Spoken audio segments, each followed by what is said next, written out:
Edge is one of the most talented positions in the 2025 NFL Draft. For this video, I watched over 18 edge rushers, and it was very difficult to narrow down this list because it is so talented. But today we're going to be going over the top 10 edge rushers in the 2025 NFL Draft. Still certainly subject to change. The Combine, lots of things coming up, but we did get to see a lot of these guys at the Senior Bowl, and definitely I think a lot of them jumped up a little bit, showed out. So let's go ahead and dive right into these rankings here. Starting at number 10 with Donovan Ezeiruaku out of Boston College. He's a senior. He's 6'2", 247 pounds.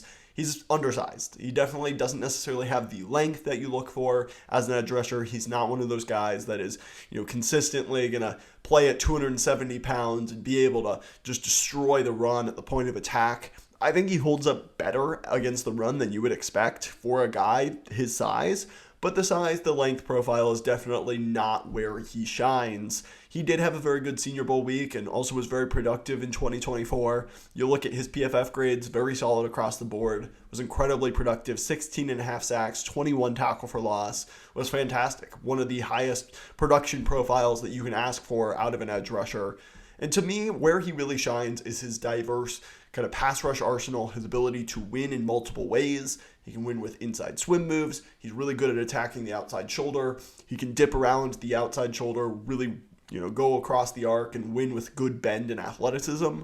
So I really like a lot of the things that he does in that regard, especially as kind of a finesse speed rusher. He excels in that regard. I think that he does need to do a better job of using speed to power and really using more power moves within his rush. I think that, if he can add a bull rush or a long arm move, something that really shows the power in his game, along with all of the inside swim moves and ability to attack the outside shoulder, I think that's really what would take his game to the next level and really allow him to be a special edge rusher. To me right now, he uses decent counters and, his hands are pretty effective as well. But I think that really where he's going to shine once he gets to the NFL, I think he can hold up against the running game decently well, but where he's going to shine is going to be that finesse, true pass rusher where you can attack the outside shoulder, force the quarterback to step up in the pocket, or use his elite athleticism and bend to kind of get there. To me, I have an 80.00 grade on him, round 2 to 3 grade. To me, I really do like him, but I do think he's a little bit one-dimensional as a finesse pass rusher. He's decent in the running game, but he just lacks a power profile to his game that at 6'2", 247 pounds, I'm not sure he's really ever going to have, but really do like Ezeiruaku. I think he would be a very solid second-round pick, third-round pick for one of these teams. So really like him here at number 10. At number 9, we have Landon Jackson out of Arkansas. He is a senior, 6'7", 280 pounds. Landon Jackson's kind of the opposite of Ezeiruaku. He's well built, he's long. He definitely kind of has that true 4-3 defensive end type of profile where you can line him up. He will dig guys out at the point of attack. He can hold up against tackles and double teams. His size, his length, his strength are really the name of the game for Landon Jackson. His run defense, I did think at times he did lose discipline within his gaps, but he was really good at penetrating as a backside, defender. He had very good hustle and pursuit. I think generally speaking, that's really where he thrived. I think he's going to be a great early down type of edge rusher. And you'll look at his run defense grade, 88.7 for PFF in 2024. Definitely showed a lot of that strength and ability in the running game. He also added 6.5 sacks and 10 tackle for loss. Most of his pass rushing profile is a power profile. He's somebody that wins with a long arm, with a bull rush. I don't think he has a great diversity of pass rush moves. He does surprisingly win the outside shoulder more than you would expect for a guy with how big he is, but I think he needs to continue to diversify his inside moves, his ability to kind of mix things up and really come up with counters when the offensive line stonewalls him in the beginning of a rep. I think he can continue to improve kind of his hands and how he attacks the offensive tackle. But from a physical profile, he's got the length, the athleticism. He can win the outside corner. So I like a lot of what Landon Jackson provides. To me, he's kind of one of those guys I don't think is ever going to be an elite edge rusher. I don't think he's going to put up 15 sacks at all, but I think you can get a solid 6 to 10 sacks out of him, somebody that comes in and run defense and is really effective in that role early on. To me, again, I have a 80.42 grade, around 2 to 3 grade. Again, would have absolutely no problem with the team taking him sometime on day 2, kind of to be that base down edge rusher, somebody that can give you maybe a little bit more juice than just a guy that can stop the run. I think he can be a nice pass rusher as well, using some of his traits. At number 8, this is maybe going to be the first controversial ranking on the list. I have Mykel Williams out of Georgia. He's a junior, 6'5", 265 pounds. With Mykel Williams, he's somebody that is likely going to go much higher than this. But when you look at his physical profile, it's very enticing. I absolutely get it. He's got ridiculously long arms. He's very athletic for his size. He can bend around the edge. He does have good athleticism. They drop him off in coverage every once in a while. It was hard to really evaluate him because two things. First, he had an injury that he suffered against Clemson in the first game of the season and never really looked right. And then also, Georgia's defense just does not put their pass rushers in positions to really, truly get after the quarterback. It's a trend we've seen over the years with Georgia edge rushers, but he just didn't have a lot of production. 5 sacks, 9 tackle for loss, had a pretty decent run defense grade. His pass rushing grade was just fine at 70.6. He really didn't show a lot of diversity of pass rush moves. He really, just won with his power, with his length and athleticism. I thought there were times that he definitely showed he could bend the edge and, be a threat both on the outside shoulder and with power, but he just consistently did not show any kind of counters when he was stonewalled. Just didn't really have much of a pass rushing profile to his game. He's a great run defender early on. I think his speed to power, he definitely, when he gets rolling and truly is able to rush the passer, I think he shows good, power in his long arms. But I just think that there are times that he just does not look like he has any kind of plan to rush the passer. It looks like he's playing contain rush, and he doesn't really have a go-to move or, a consistent way that he wins rushing the passer. And that just concerns me a little bit. I definitely think that if he goes to the right team in the right situation, he could turn into a really nice player, but I think it's going to take time. And he's going to probably be a top 20 pick based on his traits, and I just don't think his production matches that at all. To me, I would feel comfortable taking him in round 2, but I think he's definitely going to go round 1. 81.25. This could certainly change with how he performs at the combine. If he shows he's truly just a freak, maybe that pushes him up my board. But for me right now, I have Mykel Williams at number 8, just due to a true lack of polish in his pass rushing profile and his lack of production as well. Next up at number 7, we have Nic Scourton out of Texas A&M, a junior, 6'4", 285 pounds. I will say with Nic Scourton, I was kind of disappointed with his Texas A&M tape. I watched some of his Purdue tape as well in 2023 before he transferred. I thought he was a lot lighter, closer to 270 than playing at 280, 285 at Texas A&M. And I think he really just lost some of that flexibility and ability to attack the outside shoulder that he had at Purdue a little bit more in previous seasons.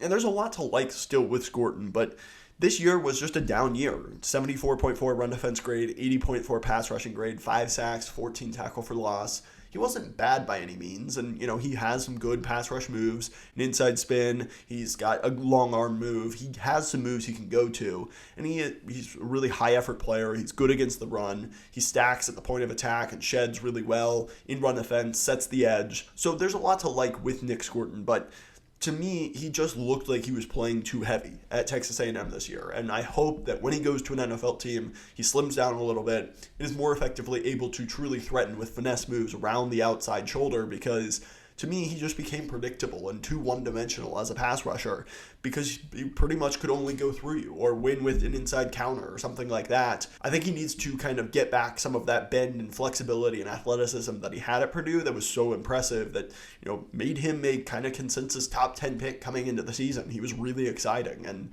to me, he's more of a guy that is kind of going to be a number 2 edge rusher if he plays like he did for Texas A&M this year. Somebody that can come in, be good against the run, play with a good motor, be disruptive, but not really give you a whole lot in the pass rushing department, somewhere between, 6 and 8 sacks probably as a number 2 edge rusher.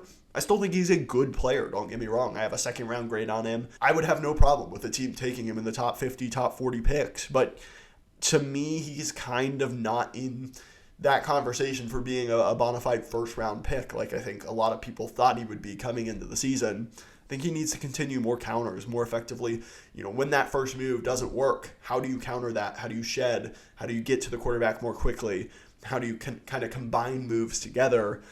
He needs to use his hands more effectively as well. Being able to swipe offensive linemen out of his chest combine moves together and really attack the outside shoulder. That's just kind of where I felt like Scourton lacked this year, and it's why he's at number 7 behind some of these other guys who, maybe are just a little bit more productive or have better traits. So I think Scourton will definitely be an impactful NFL player. We're still talking about a guy who I see as a long-term edge 2 at the NFL level. There's just a ton of great edge rushers in this class, and that's why I've got Scourton right now at number 7.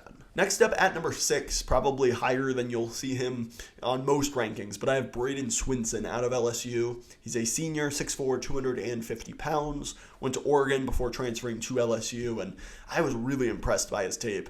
You look, his run defense grade wasn't fantastic, 69.6, but his pass rushing grade, 90.2, had 8.5 sacks, 13 tackle for loss.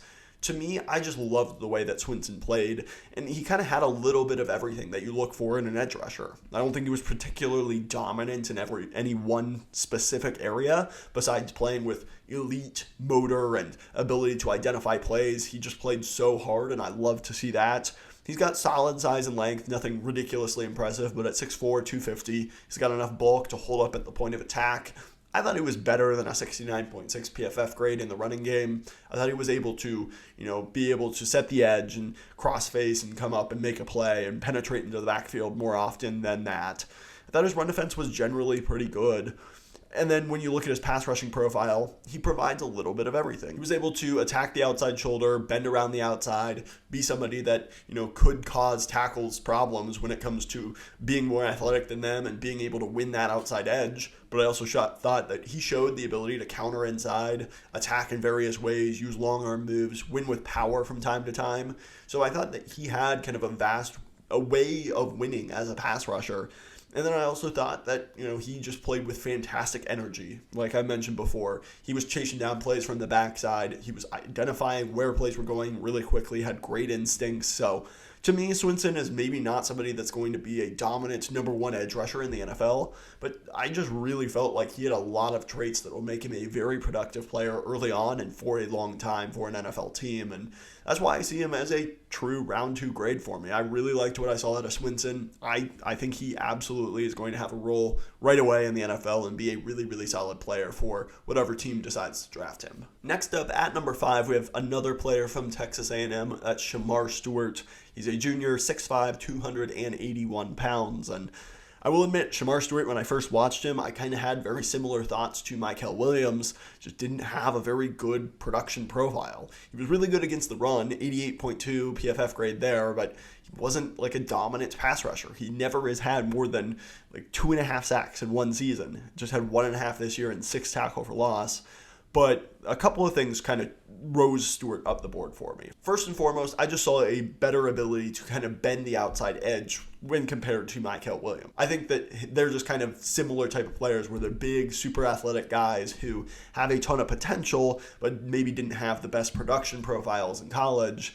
To me, with Stewart, he's somebody that can attack the outside shoulder. He can win with speed to power. That's really where he thrives, when he is able to use his athleticism, threaten the outside shoulder, and then absolutely run through an offensive tackle. I think he does that really well. He has elite size for the position. He's a great run defender. He can set the edge. He's really stout at coming from the backside, attacking with good motor and ability to kind of close the hole quickly. I think he uses his hands pretty effectively to swipe off, offensive linemen's hands and get them out of his chest. There's still definitely a lack of refinement when it comes to his true pass rushing moves and his ability to counter and come up with secondary moves, kind of put moves together and really make it a complicated plan for the offensive tackle to game plan against him. But the athletic traits are freaky with Shemar Stewart, and he showed that at the Senior Bowl. He was another guy that really kind of climbed up this list for me based on how he performed at the Senior Bowl. That's the second reason that I really kind of moved him up after watching him the first time and being a little bit unimpressed. At the Senior Bowl, he was just dominant. Had a strip sack. He was just constantly just destroying guys in the team sessions, and one-on-ones he looked fantastic as well. I really think that he benefited greatly from being able to show his athleticism, his power, and I thought he showed some pass rushing moves as well that he maybe didn't show quite as much at Texas A&M. I think that, at the very worst, you're probably getting somebody like Travon Walker, who probably should not have gone first overall, but is still a quality player in that he's athletic, he's stout against the run, he plays with good effort and intensity and energy, and his athleticism and length really allow him to get some cleanup sacks, allow him to get some pressures. And I think Stewart could develop into a very similar type of player. I think he shows a little bit more than Mykel Williams in the athletic department. He still had 39 pressures, so even though he wasn't getting the quarterback to the ground super often, he still was disruptive in the backfield. And I really like Shemar Stewart. He's somebody that I think will take time to develop. He's not somebody I think from the get-go is going to be worth the number 5 ranking here necessarily, but I think he's really going to develop, use his athleticism. Hopefully he has a great coaching staff, and I think he can turn into a great player in the NFL. Next up at number 4, kind of a opposite type of case, I have Jack Sawyer out of Ohio State. He's a senior, 6'5", 260 pounds. The thing with Jack Sawyer is you just know exactly what you're getting with him. And that's a guy who I think just plays with absolutely elite energy and effort. He is a really good run defender. He's not necessarily super long or super athletic. He's decent when it comes to winning the outside edge, but it's not because of his athleticism or, freaky nature like we just talked about with Shemar Stewart. He's just a very polished type of player that you know exactly what you're getting. In run defense, he sets the edge incredibly effectively. You can see at 82.5 PFF run defense grade. In the passing game, 89.5, 9 sacks, 9 tackle for loss. I think he does a great job of kind of moving to speed to power. He threatens the outside shoulder. Even if he doesn't win it super consistently, he can, especially with two-handed swipes. He has great hand usage, the ability to keep defenders out of his chest, and he just continues to try to put counters together. They're not always super effective, but I think his hands, his constant swiping, and effort to keep the offensive tackle out of him and disrupt the play, whether it's through pressure or looping on a stunt. He also had a ton of deflected passes as well. And then he just automatically, you don't know whether he's going to be able to attack your outside shoulder, and then he just quickly converts that into power and drives you back into the quarterback. I think he does that better than almost anyone in this class. And to me, he's probably not going to be a dominant number 1 edge rusher, but I think you absolutely will have a very high-end number 2 that can contribute as a great run defender, bring fantastic energy and leadership to a team. And to me, I just think that if you're a team like the Detroit Lions or, one of those teams that maybe have a really good number 1 edge rusher and you just need a guy that can come in and play that role incredibly effectively across from him, I think that's Jack Sawyer to a T. So I think that he has more athleticism than a guy like his teammate JT Tuimoloau, who just missed this list at number 11. I think he's got a little bit more athleticism, a little bit more pass rushing juice, and great leadership, great run defense. That just kind of puts him up higher on this list than other guys who maybe have a chance of being better and being dominant. Shemar Stewart, I think, definitely is going to be better if he is a hit than Jack Sawyer. But I also think there's a much higher likelihood that he busts and isn't a good player in the NFL. While Jack Sawyer, I just feel very confident on his evaluation. So that's what puts him at number 4 for me. And then the top 3 here are an entirely different bunch. These 3 are all guys I think can win as number 1 edge rushers, be completely dominant, and I love all 3 of them as prospects. Starting at number 3 with Mike Green out of Marshall, a redshirt sophomore, 6'4", 248 pounds. When you look for production, yes, he played at Marshall, so he wasn't going against elite competition, but Mike Green has it. A 90.2 run defense grade, a 91.4 pass rushing grade, 17 sacks, 23 tackle for loss, and even in the games where he was going up against really good competition, against Ohio State, he looked awesome. He was very disruptive and dynamic in that game, and Mike Green just plays so hard.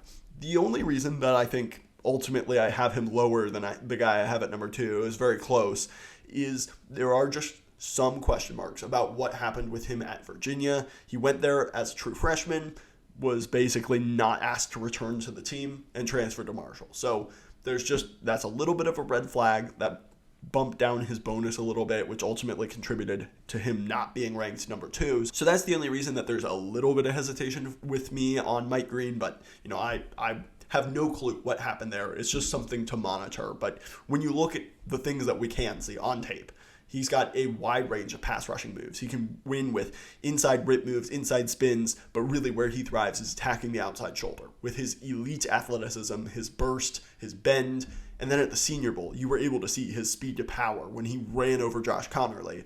Josh Connerly's a very good tackle. I don't really blame him playing on the right side, but Mike Green took advantage of that matchup and ran through Josh Connerly and showed his power and athleticism throughout the entire week. And I thought that, he really balled out and helped his stock more than almost anyone. His run defense is shockingly good for a guy that's 6'4", 248 pounds. He plays really hard, setting the edge, cutting back, crossing face, making plays in the running game. I think he's just a fantastic player at this edge rush position. He's pretty young. I think that there is superstar potential with Mike Green. I have a true round 1 grade on him, somebody I absolutely think could go in the top 15 picks, maybe even top 10 picks, and I really wouldn't hate it because I really, really like Mike Green. Even coming out of Marshall, he's a guy that is a very, very exciting prospect. Moving to number 2, though, we have James Pearce Jr. out of Tennessee. Jr., 6'5", 243 pounds. Was very productive this year, was kind of the guy that people expected to be the number 1 overall pick coming into the year, and some people were disappointed by it, but I thought he was really good, even improved on his 2023 tape, especially as a run defender. 84.2 run defense grade, also had an 89.1 pass rushing grade, 7.5 sacks, 13 tackle for loss.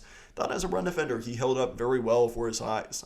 243 pounds, he's a bit undersized, but I really liked his ability to stand strong against the run. For his size, he's not, a dominant guy like Shemar, Stewart, or Jack Sawyer who have 20 pounds on him, but I think he's really good for his size in that regard.